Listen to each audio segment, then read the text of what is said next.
오늘 또 흥미로운 사건이 또 터지지 않았겠습니까? 칼 사건인데요. 저희들이 관련해서 리포트를 준비를 했습니다. 리포트를 하나 들어보고 말씀 나누겠습니다. 이준영 기자가 보도합니다.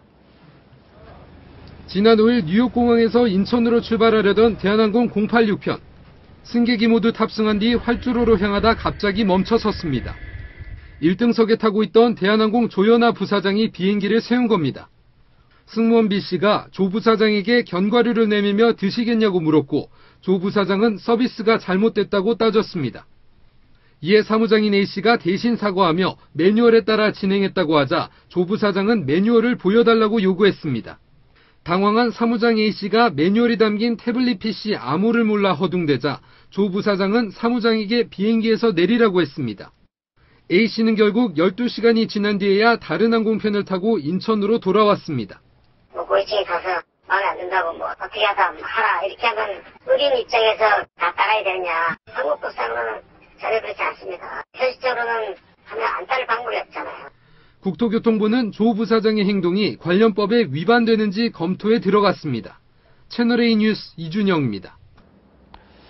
네, 지금 땅콩 부사장 이런 표현까지 지금 썼는데 일단은 1등급 타보셨습니까? 퍼스트 클래스?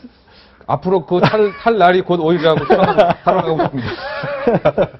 근데 이제 1등급 좌석, 1등급 좌석에서는 이제 땅콩 봉지를 뜯어서 음료수하고 같이 이렇게 이제 그릇에 담아서 줘야 되는데 왜 그냥 이유도 없이 땅콩 봉지를 까지 않은 채로 줬느냐, 지금 이런 문제를 제기했다는 거거든요. 그러면서 이제 비행기까지 세워서 사무장을 내려놨다는 건데, 이것도 좀 어떻게 봐야 될지. 일단 조 부사장 같은 경우에는 현재 이 기내식과 관련된 것을 담당하고 있는 분이라고 알고 있습니다. 네. 그래서 만약에 거기에 서비스에 대해서 본인이 이제 책임을 지고 있기 때문에 네. 해당 승무원의 서비스가 문제다라고 지적할 수는 있습니다. 그리고 네. 제가 1등석을 타보지는 않았지만 1등석에 최 변호사도 못 타보셨군요. 네, 그건 조만간도 없을 것 같습니다. 근데 그런 매뉴얼이 있다면 그것을 이제 감독하고 있는 입장에서는 그러한 매뉴얼이 있는데 왜 지키지 않았느냐라고 직원에 대해서 지적을 할 수는 있지만 네. 그 뒤에 이제 하고 있는 그 제재 조치 같은 것들이 이제 문제라고 저희는 보이는데 네. 일단 기본적으로 항공법상에서는 승무원들에 대한 지시 같은 경우는 기장이 하도록 되어 있습니다. 아무리 기내식에 대해서 책임을 지고 있는 사람이라고 하더라도 서비스를 지적하는 것이 아니라 그것을 비행기를 회항해서 해당 승무원을 내려주고 올 수 있는 것은 좀 월권 행위라고 사실은 보이고요. 네. 이런 경우에는 이때 거기다가 직원에게 매뉴얼을 열어봐라라고 했을 때 그 직원이 네. 매뉴얼을 못 열은 거에 대해서 과연 거기서 내려주고 올 정도의 잘못인지 그것은 차치하고라도 네. 그 직원의 하나의 잘못을 지적하기 위해서 비행기를 회항했을 때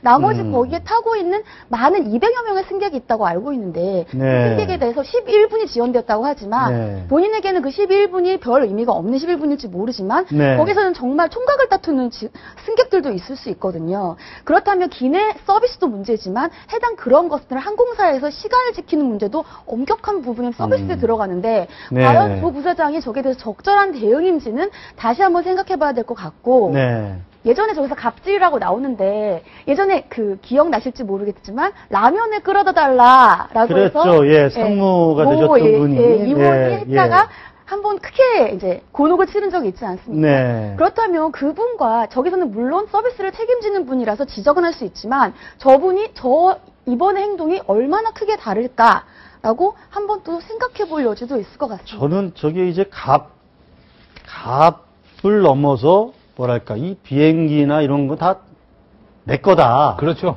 그러니까 그거를 돌려서 다시 세우고 다시 뒤로 네. 예, 그러니까 돌아가서 내려놓고는 예. 그렇습니다. 지금 말씀하신 대로 알게 모르게 네. 안하무인격 태도가 포출된 것이 아닌가 이렇게 해석을 할 수가 있을 것 같고요. 네. 어떻게 본다면 저것이 개인 민용기, 네. 개인 하유 비행기가 아니지 않습니까? 네. 그것은 이제 어떻게 보면 이제 공적인 공간이다. 네. 공적인 비행기라고 우리가 봄이 타당한데 그것이 이제 마치 나의 어떤 개인 어떤 전용 비행기처럼 네. 가라고 하니까 갈 수밖에 없는 네. 이와 같은 조직 문화도 조금 이제 문제 같고요. 예. 저것이 이른바 램프 리턴이라고 불리는 것 같아요. 네. 자, 일단은 활주로에 왔는데 네. 다시 돌아가는 경우 네. 그것을 뭐 램프 리턴이라고 부르는 것 같은데 네. 그런 것은 몇 가지 사유가 이제 있다라고 하는 것 같아요. 예를 들면 피치 못한 상황, 또 안전에 관한 예기치 못한 상황, 네. 또는 어떤 환자의 발생, 그래서 부득이 출항을 하기보다는 돌아와야 되는 이제 네. 그렇게 상당히 그 예외적인 상황인데 네.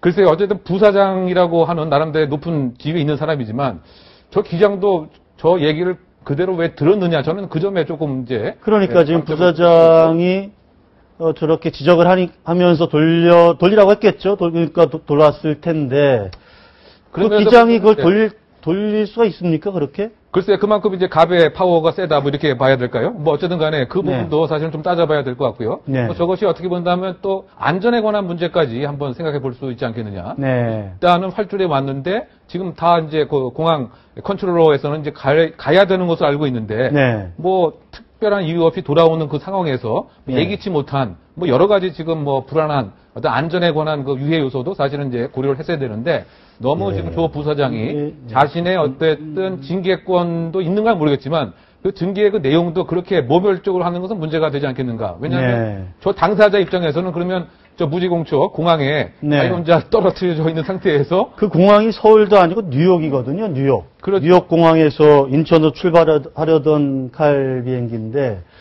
거기에 뭐 외국 우리 뭐 저 손님들도 많이 탔을 것 같은데. 그렇죠. 그래서 일단 기본적으로 그 직원도 12시간 후에 다른 비행기를 타고 왔다고 저희 리포트에서 나오고 있고요. 네. 근데 저는 조 부사장님이 본인은 당연히 그 비행기 안에서 그 비행기 직원들에 대해서는 갑이겠죠. 근데 네. 너무 이제 높은 생활을 하셔서 본인이 왜 갑이 있다고 생각을 안 하셨는지는 모르겠는데 네. 칼에서는 소비자, 즉 승객들이 갑이거든요. 그렇다면 네. 저기서 11분이라고 해도 저 11분에 대한 지연이 지금 예를 들면 천재지변이라든지 어쩔 수 없는 불가항력에 의한 지연이 아니거든요. 네. 회항할 때 말씀드렸듯이 위험 요소가 충분히 있었고 일반 승객들 같은 경우는 왜 방송도 안 나왔다고 합니다. 왜 회항을 하는지. 그럼 거기에 대해서 램프 리턴을 하는데 얼마나 불안했겠습니까? 그런 부분에 대해서 충분히 예를 들어 승객들이 이의를 제기하면 거기에 대해서 손해배상도 솔직히 해줄 수 있는 문제거든요. 그렇기 때문에 본인이 저렇게 한 행동들이 네. 본인이 자신이 갑이라고 생각하는 회사에 대해서 얼마나 손해를 끼칠 수 있는지도 한 번 더 생각해 봐야 될 여지가 있는 문제라고 생각합니다.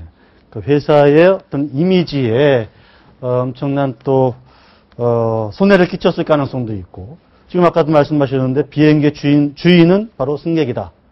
이런 교훈을 좀 새겨야 되지 않을까 이런 생각 좀 해봅니다.